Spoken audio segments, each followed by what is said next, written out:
A former journalist wrote, "Looking back, it is odd to recall, it was prophetic perhaps, of my 30 years in religious journalism, that my first assignment as a daily newspaper journalist in London was to hear Charles H. Spurgeon preach at the Metropolitan Tabernacle. I was sent to get a London letter paragraph for the Manchester Examiner about the Baptist preacher's return to his pulpit on the first Sunday in February 1890 after one of his winter visits to the south of France. My instructions were explicit. If Spurgeon preaches just a gospel sermon, there is no copy in it. If he says anything about himself, that may make a good paragraph. If he says anything about current questions, give it us in full." No matter what little value the unbelieving world put on the gospel, Spurgeon stood firmly on the contrary.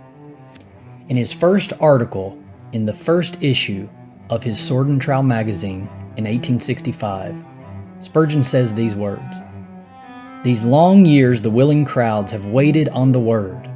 God has made bare his arm and taught his adversaries what he can do by the simple preaching of the cross. The multitudes who have crowded our house of prayer have been a proof that the simple gospel has still as much power in it as ever, and throughout England and the world this protest has been sounded that it is not by learning nor by novel theologies that men are to be brought from darkness to light. We have been gratified when brethren have said, 'We came to hear you this morning, and there was nothing whatever in the sermon to account either for the numbers listening to it or for their attention, except that it was the gospel.'"